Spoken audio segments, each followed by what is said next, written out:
முதல் பொதுக்கூட்டம், அரசியல் பொதுக்கூட்டம் இது. எனக்கு பொது மீட்டிங் நிறைய பேசியிருக்கேன் மண்டலத்துல. ஆனா அரசியல் ரீதியா முதல் பொதுக்கூட்டம் இது. அதனால ஏதாவது தவறுதலாக பேசினால் அதை யாரும் அது சோசியல் மீடியால பெருசு பண்ணி எதுவும் பண்ண வேணாம். நான் அரசியல்ல ஒரு குழந்தை, அதை தவறுதலா எடுத்துக்க வேணாம். பொதுவா நான் இங்க வந்த காரணமே ஒரு காரணத்துக்காக தான் இங்க வந்தேன். இல்லைன்னா எனக்கு இங்க இல்ல ஒரு விஷயம் பேசணும் தான் வந்தேன். எனக்கு வயசு இப்ப 59. நான் 13 வயசு இருக்கும் போது பேசலாமா? உங்க பர்மிஷனோட தான் பேசுறேன். திரு ரஜினிகாந்த் அவர்களை ரசித்து 13 வயசுல ஒரு நல்ல மனிதனா இருக்காங்க ரசிச்சு, இன்னைக்கு 59 வயது. என்னோட அண்ணனுக்கு திருமணம் செய்து வைத்தது அவர்தான். எனது நல்லது கெட்டது எல்லாம் என் ஆசீர்வதித்தது அவர்தான்.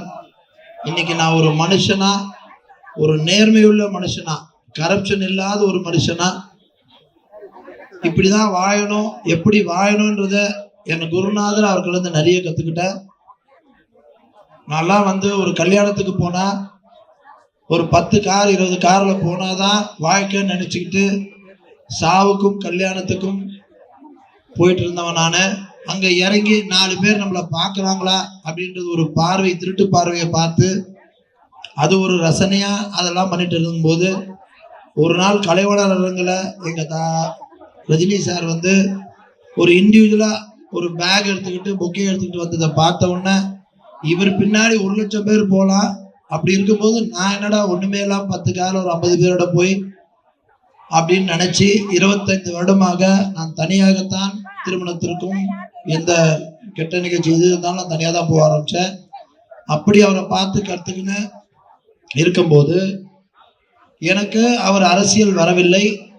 அவருடைய உடம்பு சூழ்நிலை, அப்ப கரோனா வந்ததுதான் காரணம். அவர் கரோனா வந்தனால டாக்டர்ஸ் வருது, அவர் சின்ன ஆப்ரேஷன்ஸ் நடந்தனால அந்த கரோனா ஒரு 100 அடி தள்ளி தான் ஒரு மீட்டிங் போடணும் போது கிரௌட் இல்லாம போட முடியாத ஒரு காரணம் டாக்டரோட அட்வைஸ்ல அவர் அரசியல் வராம போன சூழ்நிலை இருந்தது. அப்போ எனக்கு சர்வீஸ் பண்ணணும் அப்படின்னு ஒரு நல்ல லீடர் வேணும்னு காத்துட்டு இருந்தேன். எனக்கு தெரிஞ்சு எம்ஜிஆருக்கு அப்புறம் ஒரு நல்ல லீடரா நான் யாரையுமே கருதல, பார்க்கல.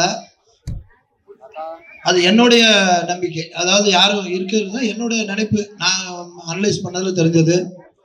அப்படி இருக்கும்போது நம்ம லீடர் இன்னைக்கு தளபதி அவர்கள், அவர் சினிமாவெல்லாம் விட்டுட்டு பல கோடி சொத்தை விட்டுட்டு ஒருத்தர் வராருன்னா அது ஒரு பெரிய விஷயம். இந்த காலத்துல அம்பானி மாதிரி பணம் இருக்கவங்க கூட 10 ரூபாய் எடுக்க யோசிக்கிற காலத்துல 10 ரூபாய் எடுக்க மாட்டாங்க. பெரிய பணக்காரன் தான் பேரை ஒழிய பணக்காரங்க யாரும் பணம் எடுக்க மாட்டாங்க. ஏழைங்க பணம் கொடுத்துருவாங்க, பணக்காரன் பணமே எடுக்க மாட்டாங்க. வர்றதை வாங்கி வச்சுப்பாங்க, கொடுக்க மாட்டாங்க. அதனால பணக்காரனை குறை சொல்ல, நிறைய பணக்காரர் அப்படி இருக்காங்க, நான் பார்த்துருக்கேன். எல்லாரோட பழகிருக்கிறத வச்சு சொல்றேன். அப்படி இருக்கும்போது பல கோடி, 500 கோடி 300 கோடி சுத்த விட்டு இன்னொரு 20 வருஷம் 30 வருஷம் டிராவல் பண்ற மனிதர் வராரு, ஏன் வராருன்னு அப்சர்வ் பண்ண ஆரம்பிக்கும் போது, என்னோட மனைவி என் லீடர் கூட படிச்சவங்க, அந்த அம்மா நிறைய சொல்லுவாங்க அவரை பத்தி. சின்ன வயசு எப்படி இருப்பாரு, அப்படி இருப்பாரு, டிசிப்ளின் இருப்பாருலாம் என் பொண்டாட்டி சொல்லுவோம். என் பையன் பொண்ணு 2 பேரும் டாக்டர்ஸ்.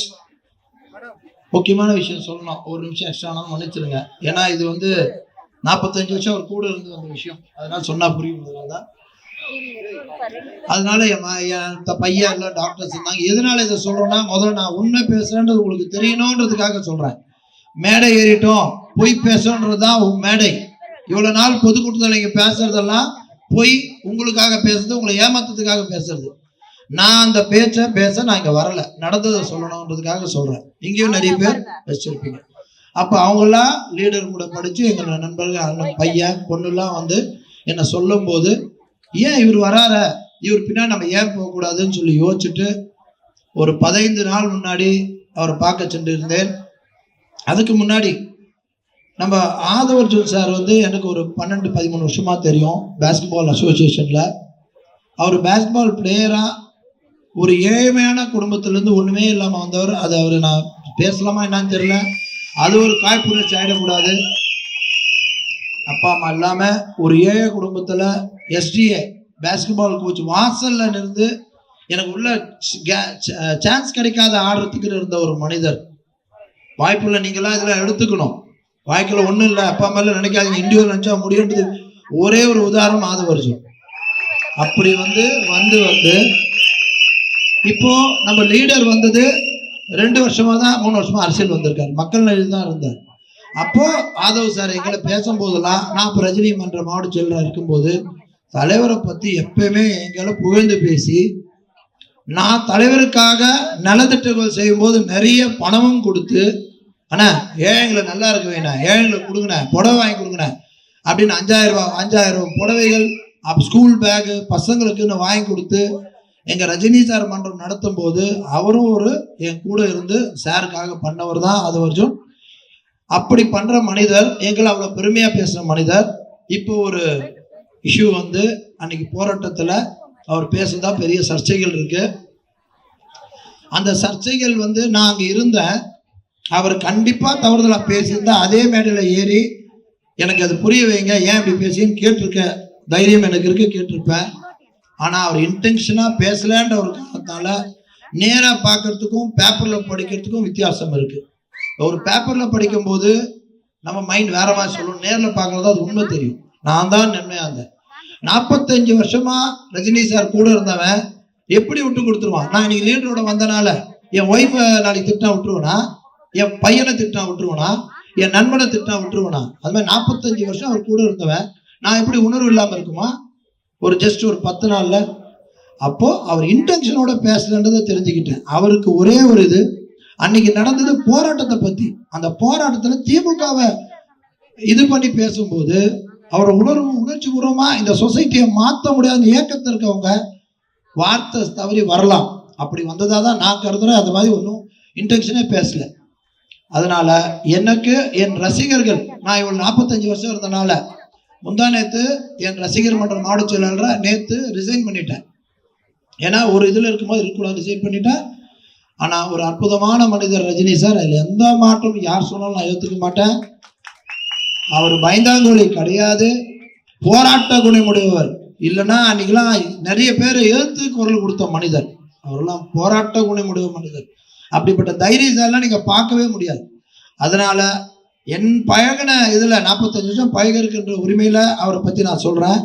எனக்கு ஆதவர்ஜுன் சாரை வந்து ஒரே ஒரு கோரிக்கை மட்டும் வச்சுக்கிறேங்க.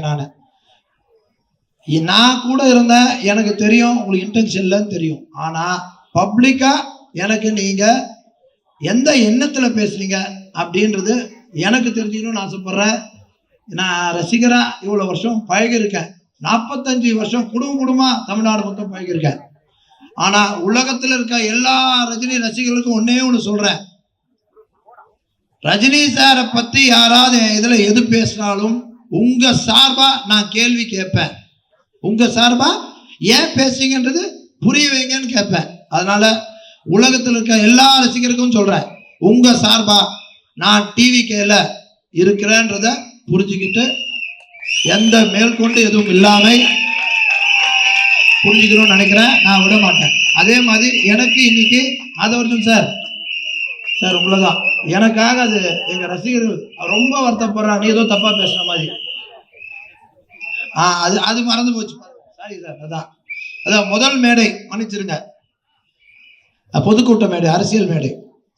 நான் வந்து 10 நாள் முன்ன பார்க்க போனேன், லீடரை பார்க்க போனேன். நான் லீடர் தான் சொல்லுவேன் அவரை. ஏன்னா ஆல்ரெடி ரஜினி சார் தலைவர் பேசுறதுனால அந்த தலைவரை சொன்னா நல்லா இருக்காதுனால தான் லீடர்னு சொல்ல ஆரம்பிச்சேன். அதனால வந்து அவர்களை போறேன், உள்ள போய் உட்காந்து பேசுறேன். ஜாயின் பண்ணலாமா வேணாமான்னு யோசிச்சுட்டு போய் உட்கார்றேன். உட்காரும் போது இது ஆல்ரெடி ஒரு சின்ன இஷ்யூலாம் போச்சு. நிறைய பேர் நம்மளை பிரிச்சு விடுறதான உலகமே இருக்கு. அது மாதிரி ஏதோ நடக்குதுன்னு இருக்கேன். அப்போ சாரோட உட்காந்து ஒரு 40 நிமிஷம் பேசும்போது அவரை கேட்டேன், சார் ஒரே ஒரு கோரிக்கை என்ன அப்படின்னாரு. சார் 45 வருஷம் ஒரு மனிதரோட இருந்துட்டேன் அப்படின்னு சொல்லி என் செல்போனை கூட எடுத்து காமிச்சேன். அவர் முன்னாடியே ரஜினி சார் போட்டோ தான் வச்சிருந்தேன். வருஷத்துக்கு ஒரு நாள் டிசம்பர் 12 உங்க பிறந்தநாள் அன்னைக்கு, அவரோட பிறந்தநாள் அன்னைக்கு நான் கோயிலுக்கு போயிட்டு நல திட்ட உதவிகள் பண்ணிட்டு பேப்பர் ஆடு கொடுக்கறது என் வழக்கம், அதை நான் செய்யலாமா அப்படின்னு கேட்டேன். என்ன சார் இப்படி சொல்றீங்க? நானும் அவரும் ரசிகருங்க, எனக்கும் தலைவர் அவர், எனக்கும் தலைவர் இது. அதனால அதெல்லாம் இங்கெல்லாம் கிடையாதுன்னு சொல்லி நீங்க ஸ்கிரீன்ல கூட அதை வச்சுக்கோங்கன்னு சொல்லி அப்படி சொன்ன அடுத்த நிமிஷம் இப்படியாப்பட்ட லீடர், பொறாமை இல்லாம, எதிர்ப்பு இல்லாம, யாரும் எதிர்க்காம அப்படி இருந்த ஒரு லீடர் தான் நமக்கு வேணும். எனக்கு போடுங்க சார், உங்க கையால போடுங்க லீடர்னு சொல்லி தலையில போட்டுக்கிட்டு கட்சியில சேர்ந்தவன் நான். அவர்கள் அதையும் சொல்ல வந்தேன், இருக்கிற இடத்துக்கு உண்மையா இருப்பேன், அது மட்டும் சொல்லிட்டு வந்தேன். அதே மாதிரி இன்னைக்கும் சொல்றேன், 45 வருஷம் பழகினால அவரை தலைவரை என்னைக்கும் மறக்க மாட்டேன். அதனால யாரும் தயவு செய்து டிவிக்கு என் லீடர் சார்பாக கேட்டுக்கிறேன், யாரும் தவறுதலா எதுவும் அவரை பேச வேண்டாம் கேட்டுக்கொள்கிறேன். அவரை பார்த்து நம்ம தலைவரே எங்களை சொன்ன வார்த்தை நான் ரசிச்சேன் போனன்றனால யாரும் தவறா பேசி ஒருத்தர் திட்டம் சைலண்டா இருந்தாலே சண்டை இருக்காது. நீங்க திரும்பி போட்டாதான் சண்டை, திரும்பி போடாதீங்க. ஒரு மாபெரும் மனிதர், தயவு செய்து எதுவும் பேசாத கேட்டுக்கொண்டு ஆதவ அர்ஜுனா அவர்களை அதுக்கு விளக்கம் கொடுக்குமாறு கேட்டுக்கொள்கிறேன். நன்றி.